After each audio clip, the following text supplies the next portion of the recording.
Now we're getting ready to head back out. We've got to do that whole hike again now to get back out of here. See, the packs are all done.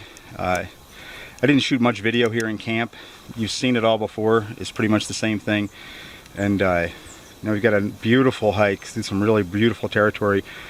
If you catch the view out beyond this little forest as we're hiking out, there is nothing out here. This is the savanna country of Brazil, Cerrado. Savanna in the lower elevations where it's just grassland, and Cerrado as you get up higher in the more natural areas. There's a lot of cattle out here, and you're always running into cows. That little abandoned ranch, it wasn't an abandoned ranch, that's more of a line camp where the guys will come out here to take care of the cattle, round them up and bring them home, and they'll stay there overnight. That's why when Juliana was here before, it looked abandoned because they weren't running cattle at the time. So we're going to stop by there. They gave us some water as we were coming in, and we're going to drop off our extra food and give them a little break, and if they're still there. But yeah, we got this nice hike to get out of here. Great trip so far. Now the trails that we're walking on look like wagon tracks or something. These are just cattle trails. That the cattle always take the path of least resistance. So if you're walking out here and you find these trails headed downhill, they're always headed to water. If you find them going uphill, they're always headed to grass. So I don't really need grass, but they're nice if you ever find water. And if you get up in the hills, it's really good to follow these cattle trails down, because they will pick out their correct route to get down those hills. And they're going up and down those hills for, well, here, centuries, and they've worn them in. You can see on a lot of the slopes these triangular patterns, and that's just cattle trails. If you're going up and down those hills, it really pays to follow the trail of the cattle. You can see this whole area has been rutted by cattle, and then when the rain comes, the rain will wash down these and form gullies. You can see here, this one here is really too deep for the cattle to walk in anymore, so they move over and they walk to the side. And they keep widening this trail as the old gullies wash out. They walk next to them and form new ones. But these are like roads that go through the savanna here. And this one's going to take us right back to that line camp. This is that cattle trail we were coming down. Then all of a sudden, where it gets a steep incline, you have erosion like this. Rain here is really fierce, and it'll just tear those cattle trails, just tear down into the ground like this. That's the gate we have to go through. That's where the cattle trail is headed, towards this gate. It's just one of the things you have to understand about this land is that it looks like desert, but there's a really heavy rainy season here, which will create these erosion gullies, and you can be looking across the savanna, and it looks like you've got a straight shot right through to where you want to go. And you can come to one of these erosion channels which are like maybe 40-50 feet deep, and everywhere that you see trees, usually in those areas, the land has been cut really deep, and the trees have a lot of water, so they grow up. And it looks like, okay, I'm going to go down across that little forest and up the other side, and you get there and it's a ravine. It might be 50-60 feet deep, so you might end up walking way downhill to get to a place where you can actually cross. So it's very deceptive, and in Brazil there's very few topographic maps that it's very hard to get topographic maps that are reliable and that you can just plot out a course and not run into these obstacles. It's a very deceptive landscape, and you have to really pay attention to the type of vegetation, which is in a valley, can tell you sometimes how deep that is. And you develop an eye for it after a while walking through the Cerrado, where you kind of get a feel for, okay, that's a gully I'm not going to be able to cross. But these erosion channels like this, these erosion gullies, they can be hidden by grass. You're looking across a field, looks like a normal field, and all of a sudden, bam, you're hit these, because there's no, the water doesn't stay here, so the trees don't grow up into these erosion gullies.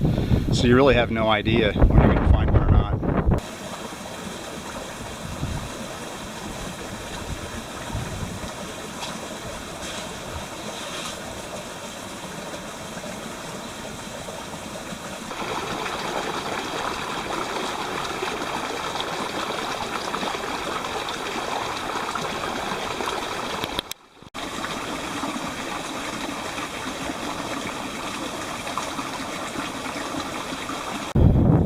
coming up to that line camp where they work with the cattle out here.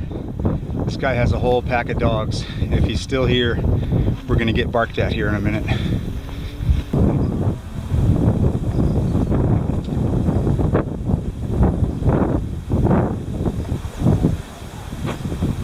Outro, cara. Op.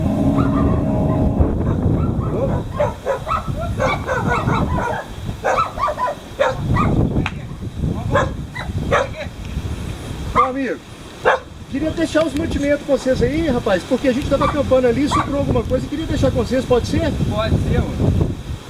Vocês vão pra onde? Não, a gente tá indo embora já. Ah, tá indo embora? É, aí só, a gente tava acampado lá pro fundo lá, sobrou um mantimento, eu falei só, vou deixar pro pessoal ali. Tá bom? Não tem muita coisa não, mas já. Tá bom. When we came through here the other day, we stopped and they gave us some water, so we dropped off. Got a dog here, he's kind of confused. It's okay, buddy. Okay. I guess not. We stopped off and gave them our extra food just to lighten our packs. We're not going to need it. So, found out that they spend 3 months out here in this part with about 30 head of cattle, and then they run the cattle about 10 hours by horse to the other side, different parts of the year. Depends where the grass is. So yeah, wow, what a life. You know, living out here in the middle of nowhere, it's like the old West.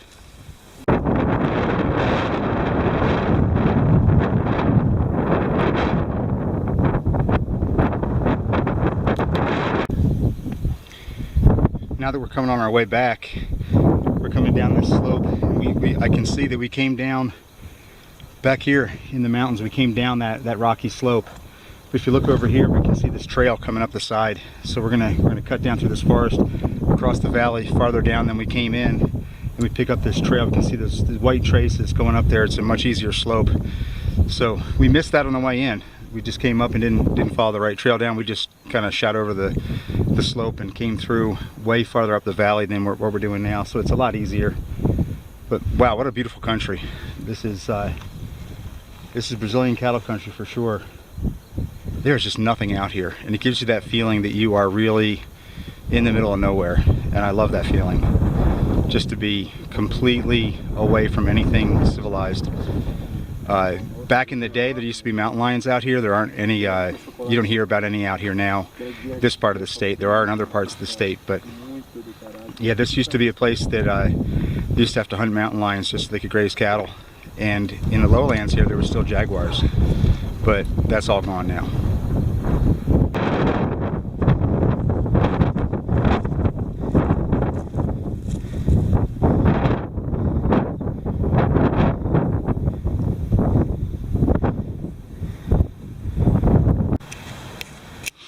The wind up here on the top of the mountain is really, really fierce.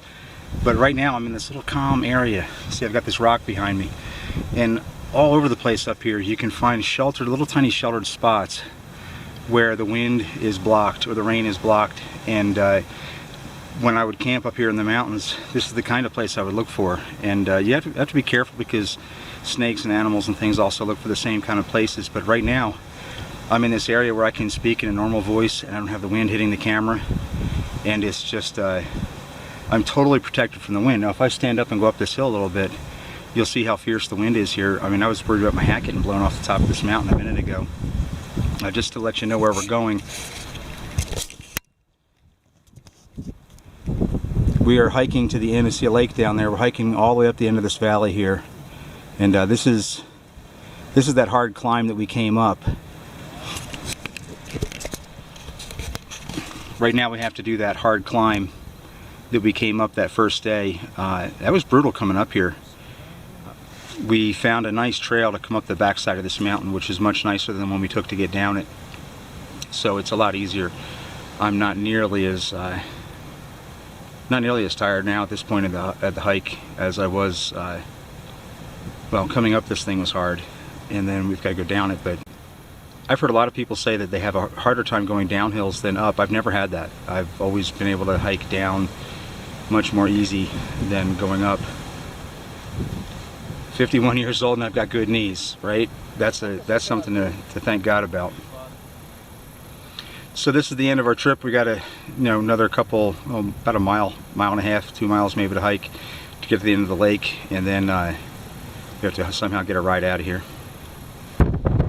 This is that little windbreak that I was sitting in just a minute ago, and up here, I'm down off the summit of the hill, but the wind is really hard out here, really fierce. You can hear it hitting the camera. But a little place like that, you find a little spot like that to just hunker down in. It means, especially when you're wet and cold, these mountains do get cold during the winter, and if you can find a place like that out of the wind, it makes all the difference.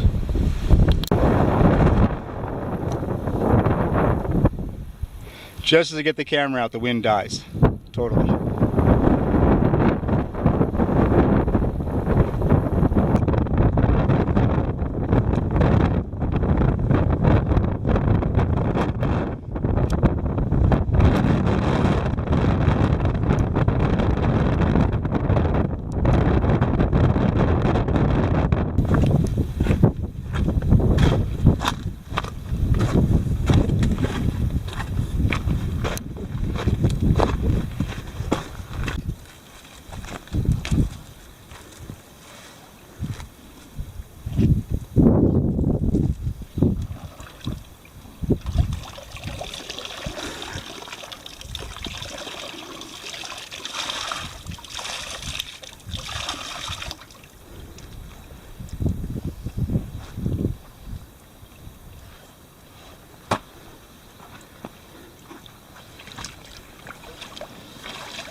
That makes all the difference.